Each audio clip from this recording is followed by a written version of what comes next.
Hello, you wonderful people, and welcome to another episode of Super-Fanta-Fi. This being a show where I talk about TV shows of the supernatural, fantasy, and or science fictional genre. For today's episode, I'm going to talk about the Season 3 premiere of SurrealEstate. Great season premiere. A lot of really interesting things went down in this episode, so let's break it down.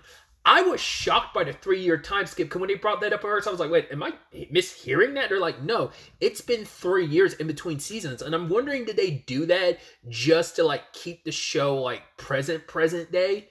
Because there is bigger gaps in between the seasons, because, season 1 to season 2 was, two plus years, and then season, 2 to 3 was a little over a year in between seasons. So I don't know if that was their way to kind of compensate for that and make it so maybe that's where the 3-year time skip came into play. But yeah, it was because my biggest question in the aftermath of where things left, you had Phil, August, and Zoe all leaving. So the question then became what does that mean for, the real estate company? Luke, Susan, and Lomax are working this by themselves. So I was curious, and we kind of learned that they kind of have a rotating crew. August is still helping out in his own regards. They've had multiple people trying to replace Zoe, but that's kind of not worked out.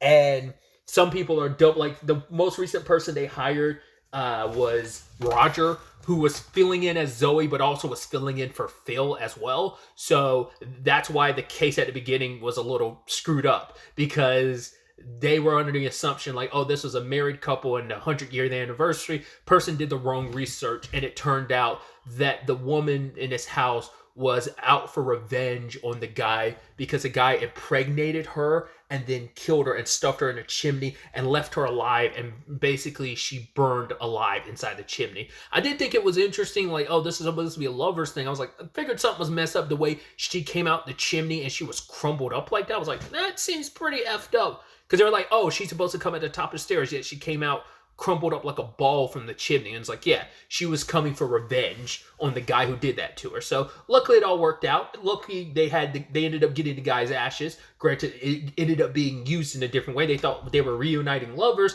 Well, it's no, a woman out for revenge was trying to get her get back. So it all worked out in the end. But yeah, it's just they're struggling to kind of find their footing with their replacements. They got a new guy, Brandon, who's kind of not very good at it, And even to the point, and apparently Zoe gets constantly brought in just so that she can teach the new person. And this new guy is not good. And to the point, it's he hit on me 3 different times. And Zoe's he's a big walking HR nightmare. But then eventually she's I'm going out with Brandon. It's wait, what? It's the 3rd time was the charm. And yeah, him hitting on me worked out in his favor this time. He might be dumb as bricks, but figured I'd give this a shot. So either way, so there's multiple threads I think that was kind of interesting to touch on.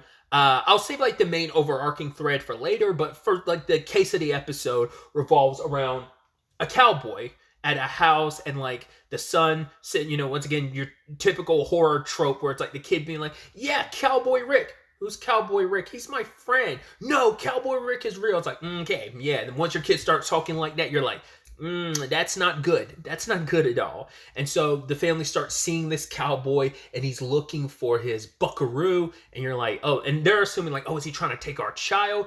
But it wasn't. It's just the reason why he connected with this child is, it's actually a really sad story, because it stems from the previous owner. His name is Kirby. He owns a law firm or whatever, but it's it's been in their family. He's my dad was one, and then my dad's dad was one. It's because it's has anyone in your family ever been a cowboy or anything like that? And then there's the branding that he uses. It's the same logo as their family law firm logo, and it ended up being this very sweet and endearing thing at the end where. Once again, the buckaroo he was looking for the entire time was his son, because this guy died 3 years ago. And it was just about him talking about how he didn't want his son to make the same mistake he did, because he went to a ranch at one point in time, I think the summer before he got married or whatever, or had his son. He He was on his ranch, he did all this stuff, but then that summer came to an end, and basically his dad wasn't going to let him go off and be like some rodeo guy, so he had to, work at the firm just like him. And then it's like, got married, had a child, and he kind of put that on his son too. And basically, it's not until he died where it's like, oh, you live in, he's like, now it feels like a place to, in death or dreams come true and you get to live. He's like, yeah, I get to be a cowboy, but he doesn't want his son. He's like, I want you to be happy. Like, work is fine and everything, but don't like give up on your dreams. Don't wait until you die. Like, so you have to die with your dreams for them to come true. It's like, no, like, live your life while you can. And he talks about Kirby's like, oh yeah, there was that time we went sailing. He was like, it's the funnest time I ever had with you. And he's like, and ever since then I've never gone sailing. So he's like, so you're going to be a sailor, huh? And he's like, yeah, my work is done. I was like, it's actually really sweet and beautiful. And even though Luke doesn't really comment on any of that, it's still got to be, obviously the whole, relationship he has with his father and how that played out, him kind of having to finally let him go at the end of season 2. So I'm sure, and Luke's kind of, been dealing with his dad not being around for the past 3 years. So it's like, I'm sure that kind of touched on, but I think that also shows where Luke is, that he's better, that he doesn't have to worry about not seeing his dad anymore. I think so. That's probably why that probably, like, it hit close to home and probably made him feel good. It's just a very feel-good story because no one got hurt in the story. It's like, oh, people were scared and the dad almost got hog-tied for a bit, but it wasn't anything too bad. The boy was never in any danger. It's just a guy trying to find his little buckaroo and try to, like, impart this life lesson on him where it's just like, I don't want you to kind of die with regrets on, never chasing your dream like I did. So I thought that was really sweet and beautiful. So I thought that was kind of a nice resolution to all of that. Another angle to this episode is also dating lives. Susan and Luke, which I immediately, because we would find out they're both still single, I'm like, oh. I mean, I've always kind of been leaning more towards the Luke and Susan of it all, but it was also like the whole Luke and Megan thing and where that is. So I was just kind of like, that seems like the obvious thing. But I mean, maybe that never will be a thing. I don't know how that's going to be, considering like, well, you are partners in a business together. I mean, mixing business and pleasure, and it's just like, I mean, it's just beyond pleasure because it's just going to be like, we're partners not only in the business sense, but also in a romantic sense, how that'll complicate things. I don't know, like I say, it could just stay like a business platonic relationship, but it feels like that might be set up to be kind of a bit of an in-game situation, especially considering like, well, they're both not normal people with their respective situations being what they are. We also sadly found out Susan's mom died. I was like, Jesus. It's like, I mean, hit home with like a lot of, stuff with time passing, because she's like, oh yeah, we always wanted to kind of like buy a place and fix it up, but she was like, yeah, we always assumed we had more time because her mom got sick and died. You're like, man, they really made sure to like hit hard with like this time skip. Once again, there's a lot you have to kind of catch up on, really. I'm wondering, was it what were some of the reasons why the showrunners and the writers might have said something about, the creator or showrunner or writers might have said something about that. I typically don't look into that stuff. I was like, so a lot of this was just me theorizing, like that was just him catching up timeline wise, but still like, and maybe it'll play out even more in the season why they did, or maybe it's just kind of like this episode being catch up as it is might be all we get, but I'm sure it's not, because we don't know how much the others are going to be in the story. Like, we didn't see Phil at all this episode, but we saw Zoe and August, so we might still see them in the future, because Zoe's advice to Luke was stop trying to find people to replace us and just find people, kind of get to know them like you got to know us. Like, you got to find your own rhythm and flow, not trying to replicate what was before. Like, they can't be us. So once again, August is still helping out with technology and stuff, which he's got his own conflicted feelings about it. Because I even love that line when he was talking to Luke about, yeah, it's just a situation of, he works at a weapons company that makes weapons for the military, and that's how they make their money. And it's just this conflicted thing of like, he wants advancements in ways of peace and exploration about answers of the universe. He wants to put efforts towards that. But then people already at the company is kind of like, you're coming here trying to change stuff. You have been for like the past 3 years, and it's annoying. It was all sweet, fine, and dandy, but now it's wearing us thin, because you're coming here so idealistic and kind of want us to change the prerogatives of like how we've had, like the business is run. Kind of like, I mean, especially because a lot of them have been there way longer than August has. So it's like, you're an outsider coming into this business, kind of dictating how we should operate, that we should switch our entire business model to fit how you want to because you don't want to build weapons, even though that is our main output and our main source of income. And then also one of the people like trying to make it seem like, oh, like, why are you still here if you're dissatisfied with how we operate? And then he finds out like, oh, the guy's like, oh, you're sleeping with the boss. Okay, carry on. You're just like, oh, that's cool. Just trying to like, he's just doing that just to be an asshole, relegating it to simply like, oh, you're sleeping with the boss. That's a fair deal of why you're still here. It's like, August is really good at what he does. He's really smart, but it's just like, it's just a conflict of interest of what everybody wants. And they are both grinding, like both sides of it, what August wants versus what other people at the company want, grinding each other's gears a little bit. He's kind of also, that whole thing with Rochelle, when she tried to like ease him, because he's like, yeah, like, he doesn't want to leave the company again because he kind of did that before in his impulsive younger years. And he's like, me doing that again, what would that say about me? And for him, he'll see that as kind of weakness. And she's like, yeah, but that impulsive young man is who I fell in love with. He was like, well, maybe that was your weakness. And she was just kind of like, I was like, that was...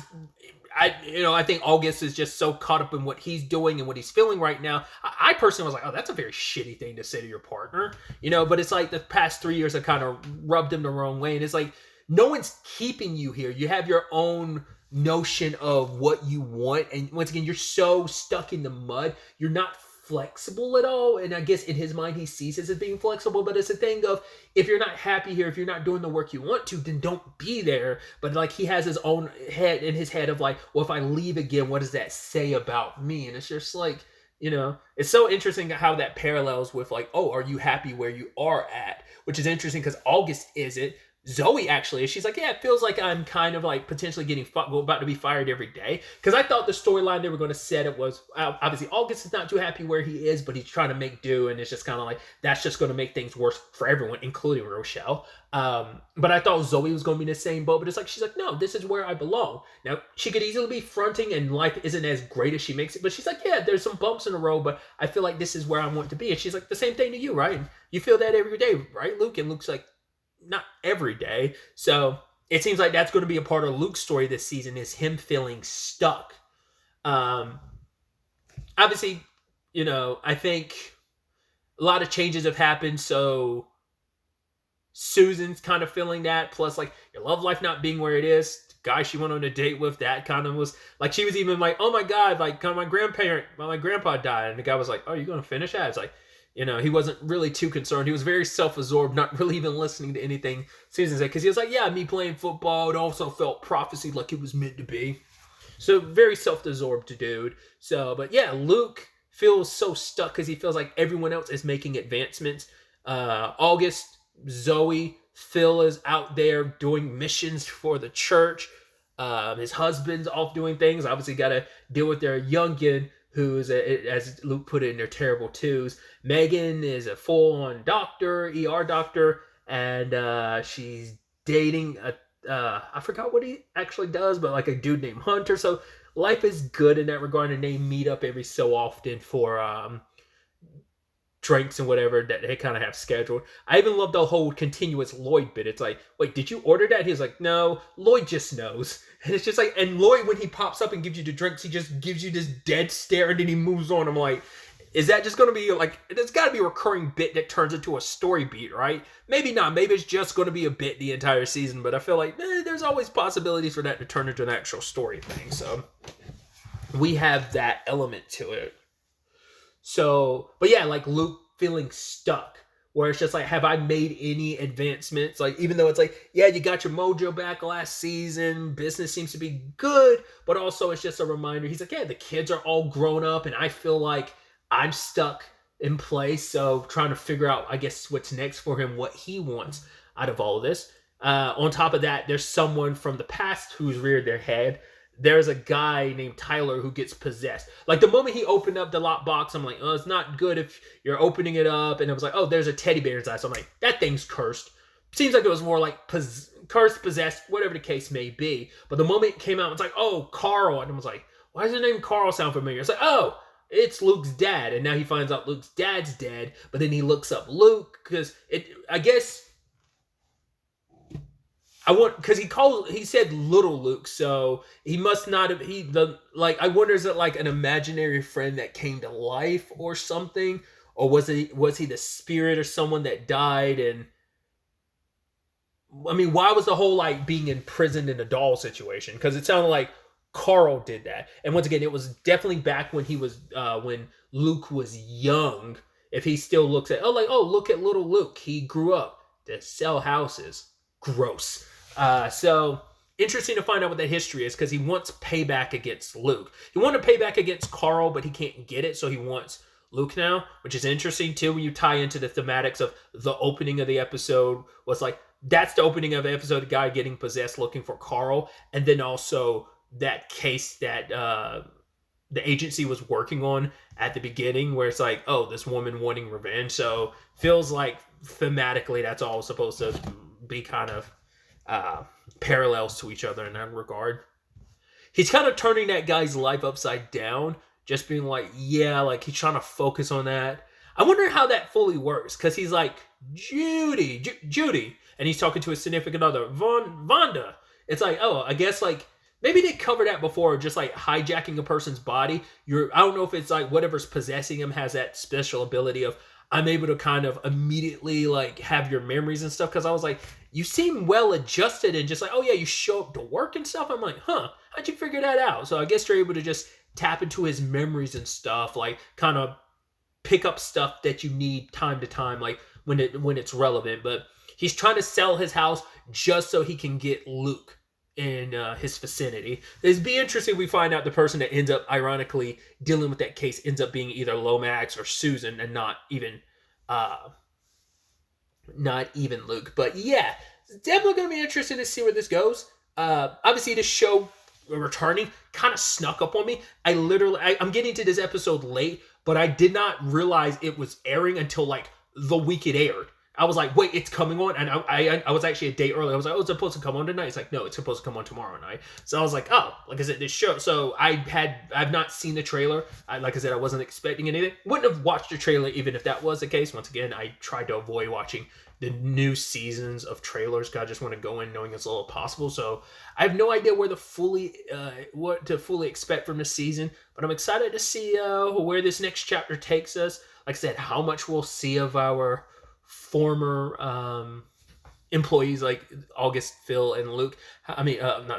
August, Phil, and Zoe, and like how much they'll pop up in the season. Will they just be sprinkled in? You know, what their stories are about and how much that might intertwine with some of the stuff Luke and the others are going through. Who are these replacements? What are their backgrounds going to be? Because Lomax was a great addition for last season and obviously get even more for this season. But what other characters are we going to see? It's going to be interesting to find out. But really, that's all I wanted to talk about. Till the next time we meet, be happy, be safe, live life to the fullest, and enjoy it. Good day and goodbye.